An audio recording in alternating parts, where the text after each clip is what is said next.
Hello, everybody. My name is KirkpattieCake. I'm an author and robot, and today we're going to be doing some Reddit questions because I logged in and saw one that I really wanted to answer slash talk about. I don't really know what all I'm going to have to say, but it felt like the right time to talk about it because mood. But before we get started, just a couple of things. Number one, check down in the comments below for LBRY for August. If you're interested in joining the Patty Wagon by submitting your story to the prompt and having it read on this channel, please do, because there's so much talent on this channel, watching this channel, and I love you guys every month that you write a story. So next month is going to be blast. I can sense it. Number two is check out PitchFit. Also, if you are an author or a creative of some kind and you have a place to send people to check out your work, I would like to pitch it on this channel to hopefully help unite you with readers interested in what you've got. So with all of that said, also go and follow me over on Instagram at KirkpattieCake, where I'm going to try to post more stuff about kind of my creative stuff and what I'm doing and blurbs, so you can kind of get an idea of the work that I'm doing behind the scenes, because I don't really talk about my projects a whole ton on this channel, but you'll get snippets and you'll get cool stuff over there. Hopefully, maybe if I can actually learn to social media ish. So with all of that said, let's just jump into it because well, it's right here at the top of the page: writing and depression.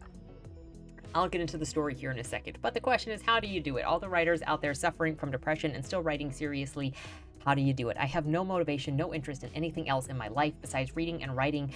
I find no joy in whatever appears in front of me. I'm not interested in relationships or outdoor activities, yet I cannot write, yet I cannot read. I can merely exist in a space that is far from living. I've tried everything: pen and paper, buy a nice book, and ugly ones to write in, laptop, tablets, my phone, speaking the words and getting them transcribed, yet it falls short. I fall short, and then I fall to bed or to a chair and I think about writing, and the specific words are overflowing in my mind that only inside can I write, but physically I cannot. How do you do it, depressed writers? How do you muster up anything? Because I mention this specifically because if you are in my small group of friends, which is like 1 or 2 people, that I've said just how depressed I have really been these last couple of weeks. I've felt the drain in my face, the low energy of everything, and I've had to keep pushing through. And it's just been very hard, emotionally, and I try to keep it contained so nobody sees it, because I have to keep, I have to work. I have a normal day job I have to go to with weird hours that it's been made even worse with kind of off hours of working basically to wake up in the middle of the night to go to work. But it's been very difficult in general. So I understand with how do you write while you're depressed and when you feel like you don't want to do anything. And I made this deal with myself, or this mindset with myself, a couple of years ago. I think it was because of Stefan Molyneux, because he said something, and you might hate him, whatever. I haven't watched him in a while, but he said this one thing that was like, do something today that you'll be happy that you did 3 weeks from now. Do something in this week that you'll be happy that when you look back 3 weeks from now, you'll go, hey, I did that thing. And that's one of the ways that I constantly think about my writing when I'm really, really depressed is, well, I can do absolutely nothing and have nothing 3 weeks from now, or I can force myself to get something done down on paper, and in 3 weeks I can look back and say, hey, I got 500 words, hey, I've got 1,000 words, hey, I did 2,000 words. So that's one thing. It's a lot of the time when you're fighting with depression and just doing anything, it's about mindset, and in some cases it's about medication if you have to have it. I choose not to do medication, and usually I'm just very miserable.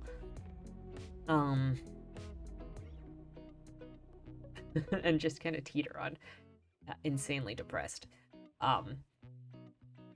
But I make a deal with myself generally that I still have to do something, and it becomes a part of work ethic where I'm not really allowed. Maybe some days I'm allowed to skip, but I'm not allowed to skip more days than I'm writing, because I have to be doing an output, because I have to have something to look back on and say, look, I'm being productive. A couple of years ago, when I first moved to Florida, I moved on my own. There was no family around me. I didn't have a job after I had a temporary 1-month job, and I was completely alone. I lived in my apartment all by myself for 3 months before 3 months before I had a job, and then it was like 4 or 5 months before my dog was shipped down from Alaska. And there were weeks that I was so depressed because I didn't have a job, I didn't know anybody, I didn't have anywhere to go, where I literally laid in bed from sun up to sun down because I was so depressed and like ate half a pizza at a time. Holy crap. I remember that too. Um, but in working with writing, and I understand not wanting to do anything but writing. Writing and work is pretty much almost all that I do right now. And if you watch my video from Monday, I have so many ideas that are so important for me to just live them, um, that I constantly have to be writing so that I can tell the next one. I just am obsessed with talking about these people and doing these stories. And so when you are depressed, and I understand just that feeling of being sapped, because even when last week when I was in Kentucky, or the week before that when I was just at home and I was just alone, my options are I can completely stop writing and do absolutely nothing and then just have these ideas pounding and pressuring in my head, or I can force myself to have the work ethic I need to get the content down. I mean, even if you talk to happy or not depressed artists, or specifically writers, many of them will tell you that they still have to force themselves to write. Look at all of the memes about thinking about writing or daydream about writing and not actually writing. Getting the writing out of your head, even when you feel down, is part of discipline and work ethic of you saying, I'm going to do this, even though I don't feel like doing this, I'm going to do this. And it's the same thing that athletes have to do when they're training and they don't feel like training, or they're sick, or they're not in so much pain that they'll hurt themselves if they push, but in the kind of life where they're just, I don't want to work out today, but I know that I need to. It's a part of work ethic that you have to agree to do for yourself. And you can start out small and make it bigger. Do what works for you. You know, if having a small word goal every day helps make you feel better or helps make you feel accomplished, then do a small word goal like 100 or 200 words or 1,000 words and work up to making it bigger. Because what's also going to contribute to this depression is feeling, and this is just personal experience. I'm not speaking for every depression ever. But what's going to contribute to this bad feeling, at least in my cases, is when I'm actually also not working on anything. So I might be dragging myself along and feel like crap and not want to do anything, but I'm going to feel worse tomorrow when I've wasted another whole day and I didn't get to do something that I really, really care about, which is writing. So you have to sit yourself down and force yourself to write, whether it's for 30 minutes because you work better on a time limit per day, or if it's a word count per day. I personally work better on word counts because I like logistics and I like seeing physical progress every day, and those numbers allow me to see that progress. So if you're depressed in writing or struggling with writing, all you can really do is explore different options in order to self-discipline yourself, to sit down and to work and to push through those feelings. And it's not going to cure everything. And if you are so debilitated, I will say, if you're so debilitated that you cannot function, period, in your day-to-day life, then you probably should go see a psychiatrist and see about medication. But otherwise, it is going to entirely be about self-motivation, as writing is whether you are in a strong or a weak mental or emotional position in general. Look at all of the memes about not writing. Look at all of the questions all the time on the subreddit about how do you make yourself write. It's not just because you're depressed. It's because that's what writers do until they teach themselves how to have a writing ethic. And it's something that I still have to struggle with, even with my word count push and my work ethic. When I'm having a swing down of unconfidence and I'm revising my story or writing my story and I feel like it's crap, I still have to push myself through. And some days are harder than others, and other days I hit a chapter and I'm like, oh, this is so good, and it just comes out and I end up writing thousands of words that day, whereas the day previous it took me 7 hours to write 2,000 words or whatever. It's just about learning the work ethic and trying to cope with your circumstances. But again, if it's so bad that you cannot function on your day-to-day things, go seek professional help. There is no shame in seeking professional help if it's holding you down. Otherwise, make the rules for yourself that you have to abide by in order to succeed. But don't punish yourself. That's the other thing, is don't punish yourself if you fall short of your goals. That's one of the reasons why I usually have 2 goals per day. Is I have my minimum goal, which is I usually make it achievable, and then I have my super goal, which is my optimum day, and that's not even that high, so then I can still hit my optimum day and hope that I can overshoot that as well. So with with first draft, because first draft is coming up with something out of nothing. I usually have like a 1,000 word goal per day, maybe if I'm feeling really good. I like to say it's usually 1,000 words per day, and then if I'm having a good day, I say the 1,600 so that I can do basically a NaNoWriMo every day if I'm doing a good job. But then if I'm revising, my minimum goal is usually 1,000 a day, with 2,000 being the golden goal, because not that revision is that much easier, because some days it really isn't, but it's also actually easier to get a couple thousand words in. I know I just contradicted myself. Anyway, so find what works for you. Try different things. See what other people's writing processes are in order to sit down. On one of the panels that I was on in Kentucky, it was actually about writing process and how people wrote, and I was the only one on the panel that wrote for logistics. Everybody else wrote for time. And I'm not saying to write words just for the sake of writing words. Maybe do that in your first draft, but I am saying I go for a daily goal. And if I hit the end of the novel and I don't have that many words left, I'm not going to fudge more words in order to make my 2,000 word goal. I'm just going to start back over and then start revision or start editing and count those words in editing. So it's not about forcing words if you have the logistical count. It's just about making sure that you're being productive on the daily. I feel like that was kind of misrepresented in that panel. Anyway, if any of you guys have any suggestions for depression and writing or work ethic, or what your process is for making sure that you're getting stuff done that you want done, I'd love to hear it down in the comments below. Any tips on writing female characters? Oh, I've got a great suggestion for you. Meisner for writing. So let's see, I'm a dude, if you haven't guessed. I'm writing fantasy novel, and I'd like to have the main protagonist be a girl.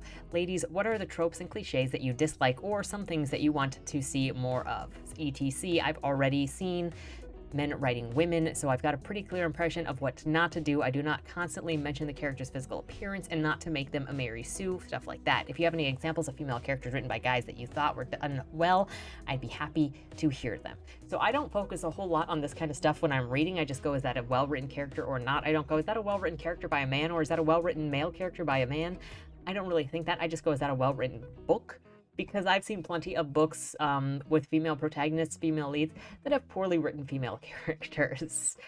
You can go to some of my Red Spectations videos on this channel to see some of the cliches or tropes that other people have said they don't like. One of the main ones, I think, is the Mary Sue, and the other one is the not like other girls. But the bigger thing, I think, when writing any sort of character, and the way that you more comfortably write any sort of character, okay? This goes for any sort of character. This is my methodology. Take it or leave it. It's not there, it's not a one-size-fits-all, but it helps me a lot. It goes to Meisner for writing with the phrase, acting is living authentically, living truthfully. Acting is living truthfully under imaginary circumstances. So, I apply that to writing. Writing is living truthfully under imaginary circumstances. So if you are a male writer and you're writing a female protagonist, now it is time that you live truthfully as that female character. Who is she? What does she want? What is she like? What is her personality? How does she interact with the people around her? You're no longer writing this woman. You are living as this woman in this story. And that is how you write her more authentically. The reason that the tropes and cliches and the bad writing typically happen is living inauthentically through that character. You're describing that character as you would describe that character, or making those decisions as you, the author, would make those decisions, or where you want to push the plot, as opposed to living truthfully in that character.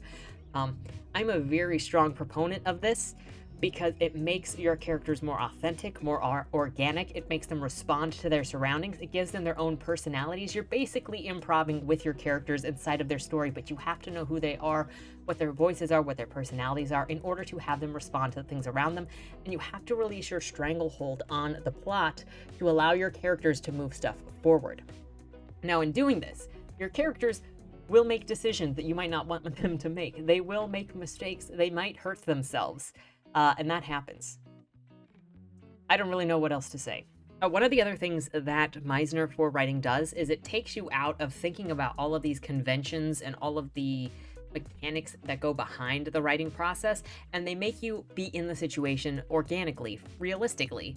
And what you notice if you just live truthfully in those circumstances, whether they're extraordinary or not, is that all of those things that you recognize authors doing that build up this huge, symbolism, or these stories that are so complex, they happen naturally if you live within those confines truthfully, because your story has to go certain ways based on the constraints of the society that you've given them. So I think that if you focus too hard on who you're pleasing, if you're pleasing somebody, if you're going to offend somebody, if you're writing in a way that will make Stephen King proud, if you're writing in a way that will offend Stephen King, if you're following all of these rules of the genre, or if you're following all of these rules of these other things, if you do all of that while you're trying to write your book, you're really going to slow yourself down, and you're going to get so stuck in your own head that you're not going to be able to write a truthful manuscript for the characters and the stories that you actually see. And this is just my methodology. This is just my suggestion. So do what that's all that I'm here to do, is just give you the stuff that I think about and the way that I do it. And maybe it works for you, and maybe it doesn't work for you, and maybe you mesh it with some of the things that you've learned elsewhere. But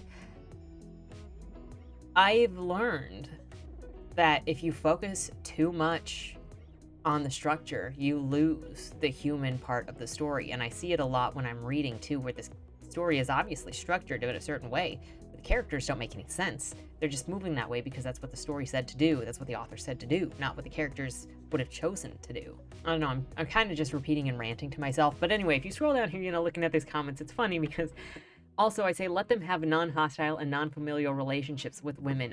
I'm beyond tired of reading books where all the female characters are either hostile to the protagonist or their family.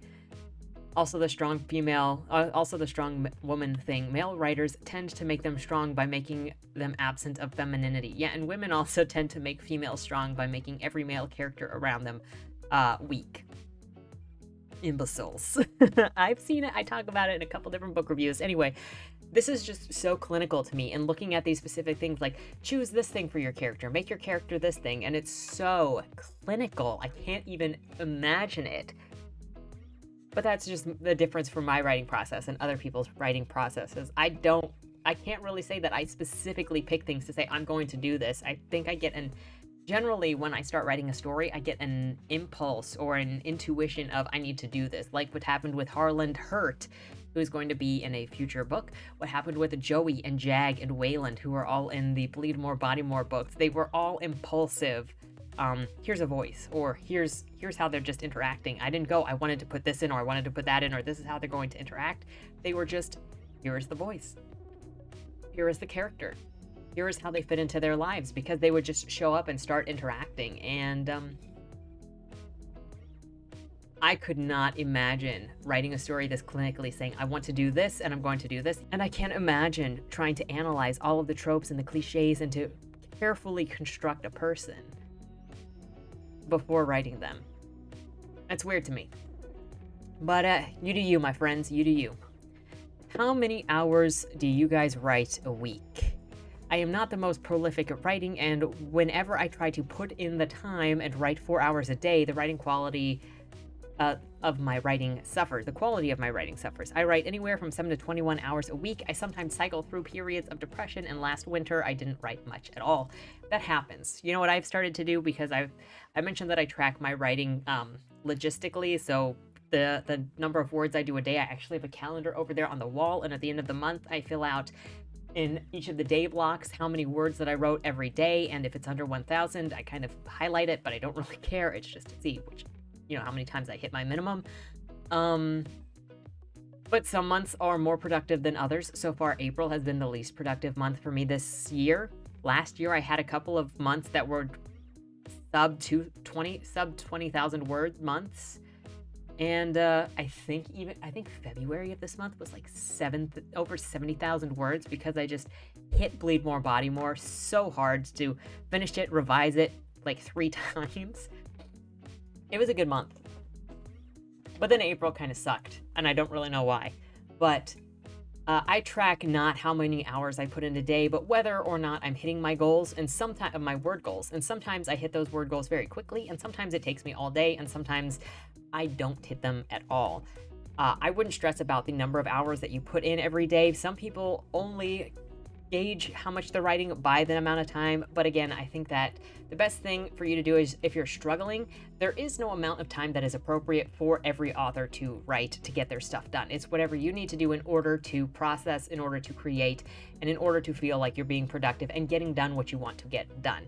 If counting hours is not working for you, then my suggestion would be to try to find other ways to measure your productivity and to motivate you to a point where it's not you looking at your hours and then feeling like a failure or feeling overworked because you're working 4 hours or you're writing 4 hours a day and it doesn't feel like enough and you don't feel like you're doing enough, but you're exhausted. And specifically, like you said, if you said you feel like your writing quality suffers if you work for 4 hours, okay, so then just start gauging how much writing you can do before it starts feeling like the quality is suffering, and start making that your word goal, and then anything over that is just gravy on top of the boat.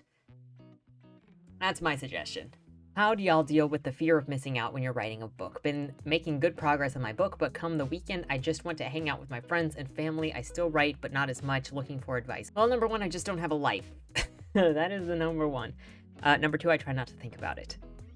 Because, I would like to find my creative husband somewhere. I am single. I am forever single. I don't know how to meet people. And I constantly worry about not being able to meet somebody. I don't know how to find somebody that is on that, on that level and just wants to actually be, I don't know, that wants to be honest and communicative, and we have clicking personalities. That's really all that I care about, is if we can talk and then we just have the chemistry to talk and just be like, dude.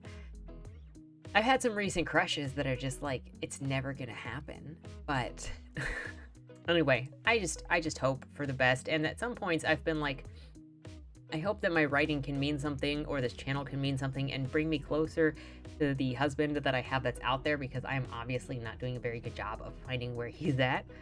But all you can do is hope that you're putting your time in the right basket and meter where you put your time. What to study to write characters with a depth. I know that observing real people does help in character creation, but what about the minds of the character? I've heard of the Jungian and Freudian stuff, and it sounds intriguing, but I know that some of their theories are considered outdated. What kind of psychology should I study to create the minds of my characters? So I'm gonna hit you out of left field. I think that you should study acting.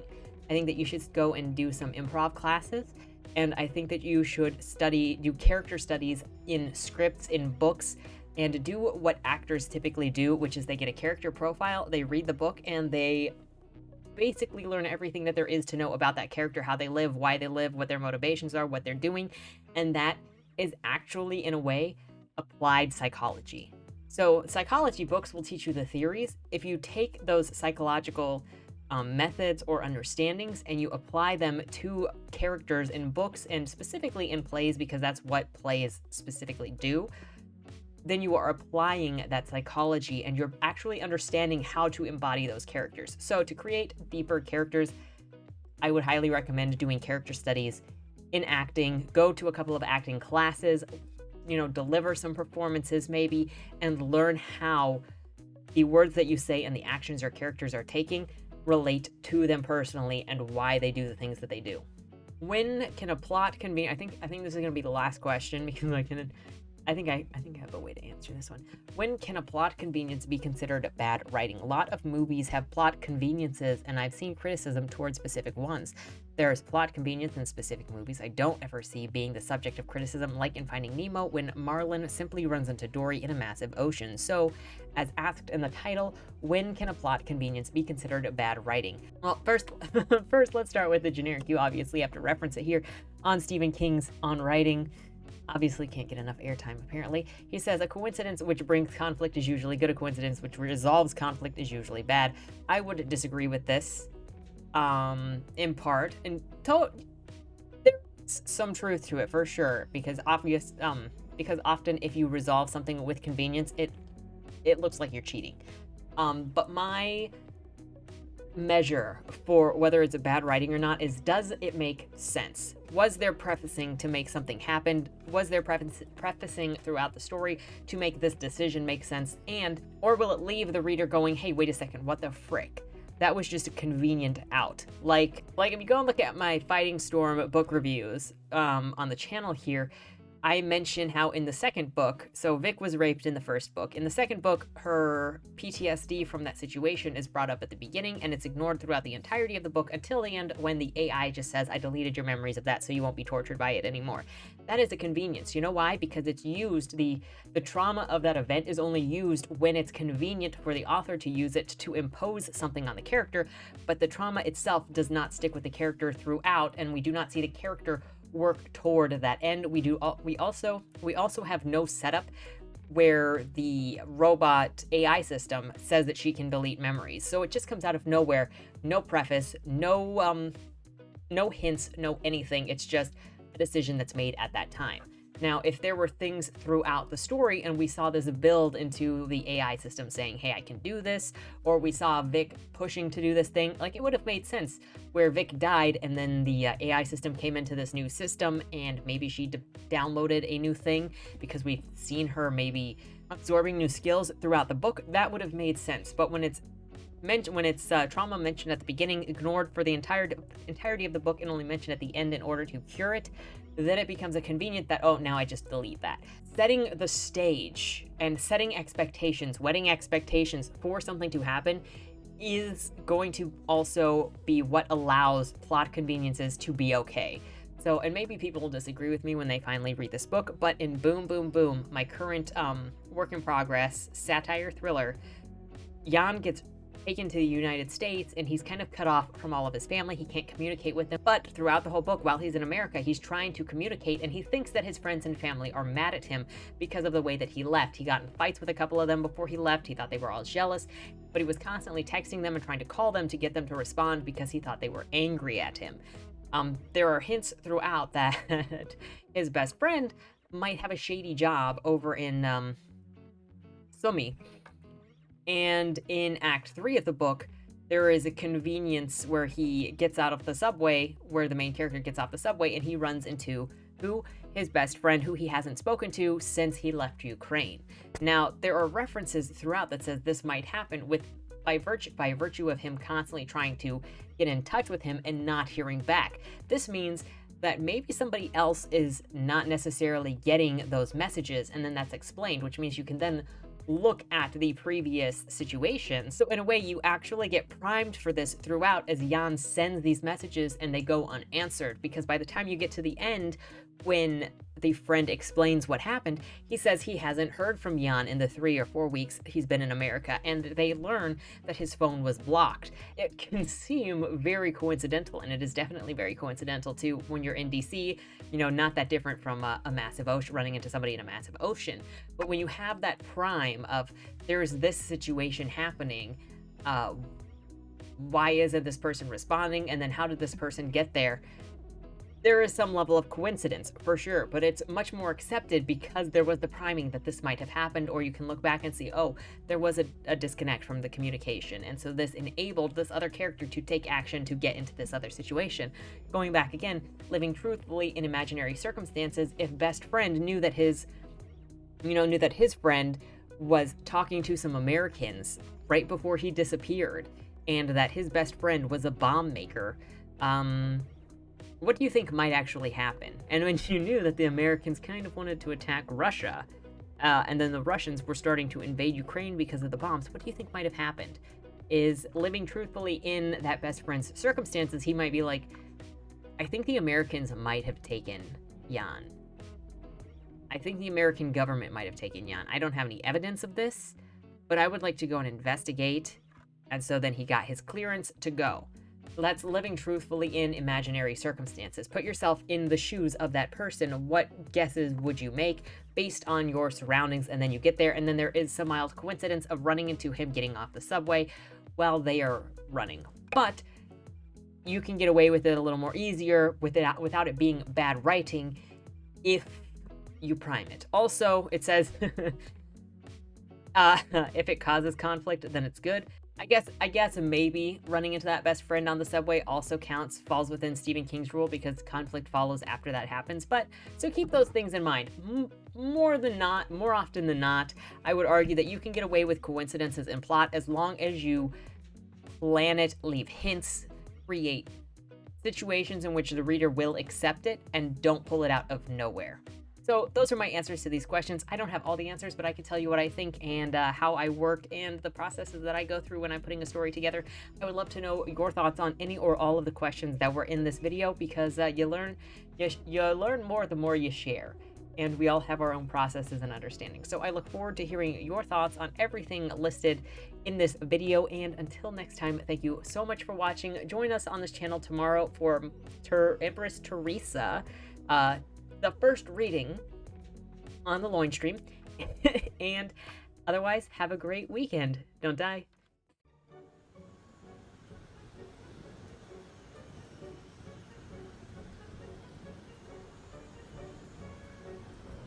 The only people who should come are those who want to meet their monsters. If this is what Agatha wants, I don't know how we can even dispute it. I change lives, baby. And I and them. Sweetheart, no bargains hold.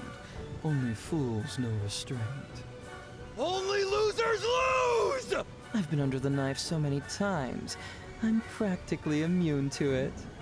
If your scissors are dull, may I recommend sharpening them with leather? I think I hit you. Mima says I must have a guardian angel. To enter the ring but abstain from playing is suicidal. Your virtue makes you nothing but a liability. You're gonna die. You're gonna die. You're gonna die.